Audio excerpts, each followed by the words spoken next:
एक अद्भुत चीज़ बन जाती है जब उसका बच्चा पैदा होता है।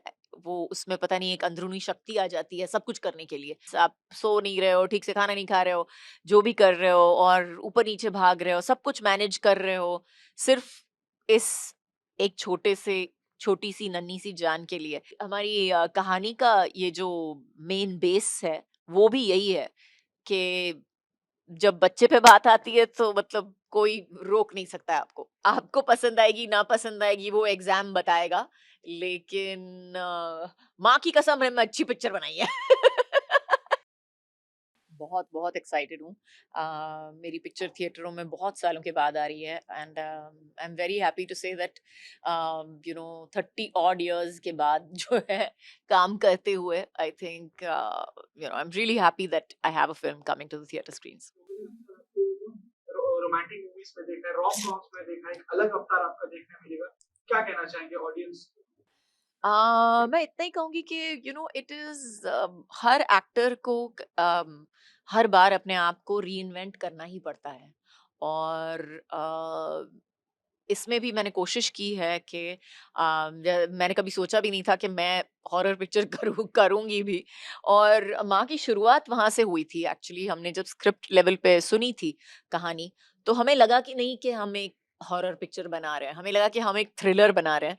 But by the time the script came about and by the time we figured out कि क्लाइमैक्स क्या होना चाहिए, it became we had to make it a horror, it had to be that genre. So yes, we are very happy. हम बहुत खुश हैं कि हमारी जो कोशिशें हैं वो पूरी हो गई हैं और पिक्चर अभी बिग स्क्रीन पे रेडी है रिलीज के लिए। एक तो मुझे लगा कि पूरी स्क्रिप्ट अच्छी है, it was a good tight script. And सब ऑफ कोर्स सबसे जरूरी बात है कि आई थिंक इसका जो किरदार था, किरदार का नाम है अंबिका पिक्चर में।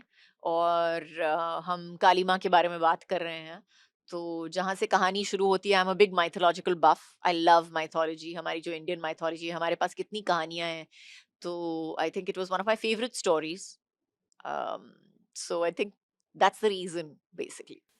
तो जैसे आपने माँ काली की बात की, आपका एक बहुत ही स्पेशल एंड स्पिरिचुअल कनेक्शन है माँ काली के साथ। एंड लोग अक्सर देखते हैं दुर्गा पूजा के टाइम आपकी भक्ति भी देखते हैं। यूजुअली आप कितना डेप्थ लगा आपको इसमें, अपने कैरेक्टर में? आई थिंक किरदार में इतना पता नहीं डेप्थ आया है या मैंने कोशिश की है या जो भी है मुझे लगता है। लेकिन पिक्चर में मैं जरूर कहूंगी कि मुझे आई फेल्ट कि माँ का हाथ है हमारे सर पे। और हम जो भी कर रहे हैं वो सही ही कर रहे हैं। जो भी निर्णय हम ले रहे हैं पिक्चर के बारे में वो भी सही ले रहे हैं, क्योंकि मुझे लगा कि कहीं ना कहीं वो हमें बता रही है कि हमें क्या करना चाहिए, किस तरह जाना चाहिए। और I am very grateful that I have done this film. I am very grateful to her. So how is that perception of motherhood has changed when you do such roles?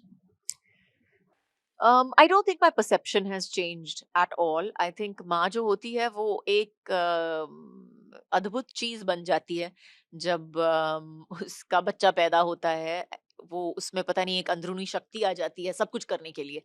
और you know go without sleep for 6-7 months, आप सो नहीं रहे हो, ठीक से खाना नहीं खा रहे हो, जो भी कर रहे हो और ऊपर नीचे भाग रहे हो, सब कुछ मैनेज कर रहे हो, सिर्फ इस एक छोटी सी नन्ही सी जान के लिए। तो it's something that is just there inside you, it happens to you और सब करते हैं। ऐसा कुछ नहीं है कि कोई you know you don't have to be specially intelligent और स्पेशली वीक और specially strong to do that. I think all mothers do that, हर एक माँ अपने बच्चे के लिए करती है। एंड हमारी हमारी कहानी का ये जो मेन बेस है वो भी यही है कि जब बच्चे पे बात आती है तो मतलब कोई रोक नहीं सकता है आपको। बात करूँ मैं अजय सर की, तो कुछ टाइम पहले अजय सर की एक फिल्म आई थी शैतान, जो एक काफी सक्सेसफुल मूवी थी। एंड अब आप भी एक हॉरर मूवी कर रही है। सो क्या वो कनेक्शन लगा? क्या अजय सर से आपकी इस बारे में जब बातचीत हुई, तो क्या उन्होंने कुछ ऐसे पॉइंट्स या कुछ ऐसी चीजें बताई जो आपने अपने कैरेक्टर में डेवलप की हो, या स्टोरी को लेके कब आपने डिस्कशन की कि आप भी, उनकी एक रिसेंट मूवी सक्सेसफुल थी, अब मैं भी एक करूँ, तो क्या कभी ऐसा कोई डिस्कशन हुई? ऐसा कोई डिस्कशन नहीं हुआ था, लेकिन ज़रूर लाइक आई से he is a very hands on producer, और इस फ़िल्म के मतलब हर पार्ट में उन्होंने बहुत ही ध्यान दिया है, from the script to the music to the VFX also for that matter. So I think VFX is a huge part of the film. और जैसे कहते हैं ना, VFX को भी शूट करना वो एक अलग ही गेम है बेसिकली। तो उन्होंने पूरी मतलब डिटेल में ही is been a very very hands on producer, I would say. Industry में आपको 30 साल हो चुके हैं, इतने सारे character. So what is next? अगर मैं बात करूं ऑडियंस पर्सपेक्टिव से, रोम कॉम्स कर ली, हॉरर कर लिया, थ्रिलर्स हो गई, व्हाट इज नेक्स्ट? अब आप क्या नया एक्सप्लोर करना चाहते I have no idea. I have no idea, it will depend on, पता नहीं एक्चुअली। जो अच्छी, जैसे मैंने कहा है, मेरा स्क्रिप्ट मेरा सबसे बड़ा हीरो होता है, और कौन क्या स्क्रिप्ट लेके आएगा क्या पता है, तो we'll see what happens. And I am very proud of the film. I am very very proud of the film. I think we have made a very good film. हमने बहुत अच्छी पिक्चर बनाई है। हाँ, आपको पसंद आएगी ना पसंद आएगी वो एग्जाम बताएगा, लेकिन माँ की कसम हमने अच्छी पिक्चर बनाई है।